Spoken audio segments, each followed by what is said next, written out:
Hello people, I am Jaby KOAY, joined by ACHARA KIRK. What's up? And here we have the long-awaited trailer to MINNAL MURALI, the official trailer starring Tovino Thomas, directed by Basil Joseph. So earlier tonight I released an interview I did with Vlad Rimburg, who was the action director on this very film that we're about to react to the trailer of. You guys should check that out after you're done watching this trailer reaction and discussion if you could. It's a very, very fun interview. It's me catching up with Vlad after having not seen him in many, many years. So it was a lot of fun. If you haven't already, please hit that subscribe button, bell icon, all notifications, and vote this up to let YouTube know you're enjoying what you're watching. This film comes out December 24th, so mark your calendars. Here we go.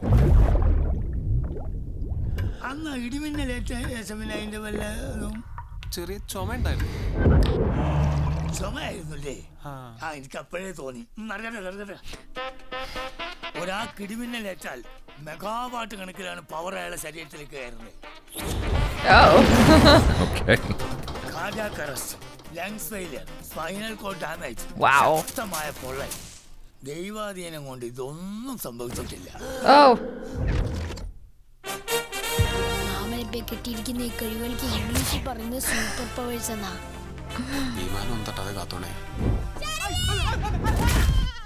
Oh.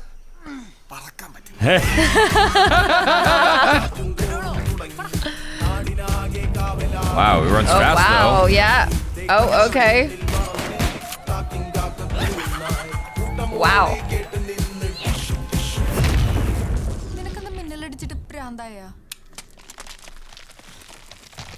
Whoopsie.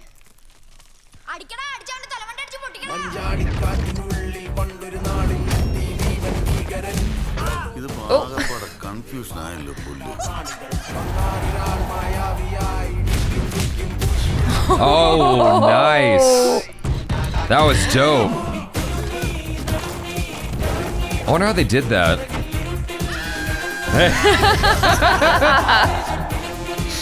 It's like, you have superpowers? Beware my nipple tweak. Ooh.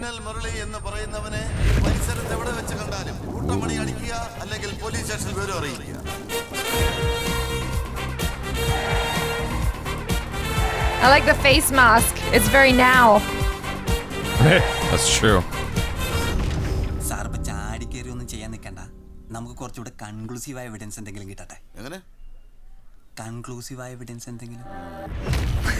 That looks like a really, really fun film. Yeah. Oh, and Red Chilies did, what did they do? They did color on effects, this? I guess. Well, it says redchilies.color. Color. So, but anyway, that looks like a lot of fun. Yes. Which is a great introduction for this superhero. Yeah, it is a great introduction for this superhero. There was another martial arts action Indian film called The Man Who Feels No Pain. It was being compared to Kick-Ass a lot, and it seems to have a somewhat similar vibe to this, where it's just sort of goofy tongue-in-cheek, but like really serious hardcore action.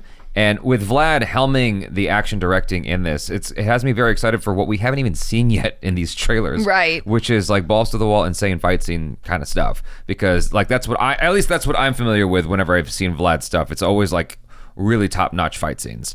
And so we haven't even like seen even a hint of that here. We've just seen like the superpower kind of stuff, him discovering himself because it's the genesis of this superhero. Right. And one of the cool things is his discovery, it almost feels a little bit like Shazam, where it's sort of goofy and funny, but he does have superpowers. He's just sort of stumbling his way into discovering himself, the self-actualization of this dude. Right, and it's almost like he doesn't even know what superpowers are. Like Right. This kid has to show him comics of Batman and stuff to be like, dude, I think you're a superhero. Yeah. And then he's like, oh, okay. But like, I love all the stuff where he's trying out stuff and it's just really, really silly and it's a lot of fun. The music is, it's a whole vibe. It's just like really, really happy-go-lucky and Yeah, I like the soundtrack in the trailer a lot. yeah, it's really, really fun. Like it's put a huge smile on my face. I can't wait to watch this. Yeah, I think that we really need that, especially in this day and age, because I guess Marvel is often doing the ha-has, but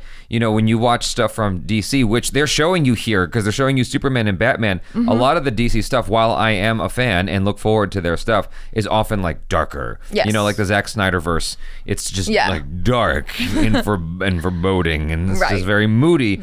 And for me, this is more in line with what I enjoy. Not that I don't enjoy the serious stuff, but I really enjoy this style of action comedy because it makes him more relatable and fun. Yeah, for sure. Yeah. One of the things that Vlad was saying in the interview was that the effects support the action as opposed to everything being based around CGI. And you can definitely see that here in this trailer where the use of visual effects is very minimal just to support the story, and that's actually how I like it. You know, if you go back and watch the first Thor, there wasn't actually that much CGI. It was more just about Thor discovering himself again. Right. And that's kind of what we want when we're watching this origin story is he's discovering himself and we're having a good time, you know, going through that with him.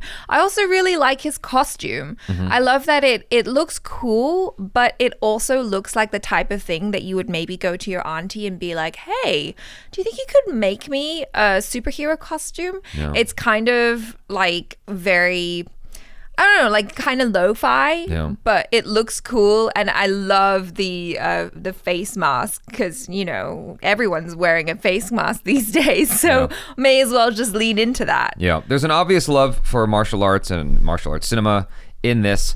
But going back to what we were talking about just a few seconds ago, you know, comparing this to DC and Marvel, one of the things with DC and Marvel is that things have gotten so big. It's so far from human, right? It's just like it's so epic, right? Whereas this is like really on the ground level, and I really appreciate that. And that's one of the things that draws me to a character like Daredevil, because he's not caught up in, you know, the epic fantasy of like the gods and the Eternals and all that stuff. His like crazy superpowers. It's just like he's just like, I'm in Hell's Kitchen. Yeah, exactly. And it feels like a comedic version of Unbreakable in a way. Sure. You know, and it's also really cool that it's, you know, first of all, it's set in India, and secondly, it doesn't look like it's set in a big city. Right. You know, it's kind of got that small town feel. And he's like a small town hero who I'm sure is going to go off and do really big things. Which, funny enough, actually takes us back to like Superman. The old Kung Fu days, like the Shaw Brothers days of like, you know, the old Bruce Lee film, you know, The Big Boss. It wasn't in a big city. It was like more like a village. Right. If you look at the old Jackie Chan Kung Fu cinema with the Shaw Brothers and all that stuff, you know, the classics that I grew up watching on VHS, all of it was like in a village, you know, it wasn't like modern day, like, you know, whatever. It was just small town stuff. And so that to me is just dope. You don't get much of that. You know? Because most superheroes these days that we see, you know, they live in a big city. It's all metropolitan or it's all like metropolitan type stuff. And this is like, no, like what if we had a superhero and it was just in a small village in India? Even if they came from a small town. Like Smallville. Yeah, like Smallville, they end up, Yeah. So hopefully this, you know, stays contained within, and his whole thing is, you know, saving villagers or stuff. Saving the world. Although it looks like there's a really badass girl, a badass woman in this as well, who she seems to be quite taken by. Yeah.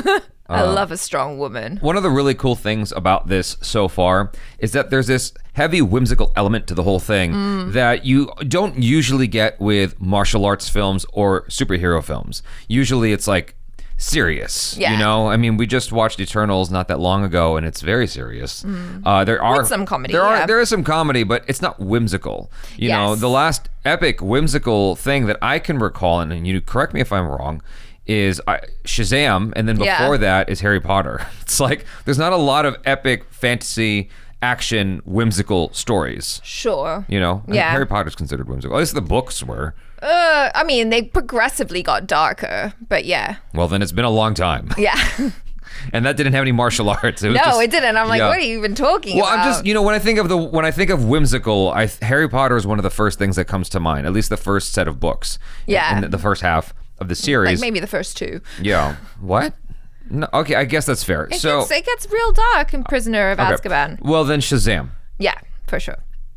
What else? I can't think of anything else that like you could consider whimsical and like action. You know? No, I can't either. So, yeah, this is very much my speed. I'm very excited for it. I can't wait for it to drop. I wish it would drop sooner. I don't know why we got to wait till Christmas. Christmas Eve, man. Yeah. But a good Christmas present it will be for us here in the States. And it's a great one for the family as well. I feel, like if you're just hanging Sure. around with the kids and that, I think it seems appropriate for everyone. We don't know yet, so Oh.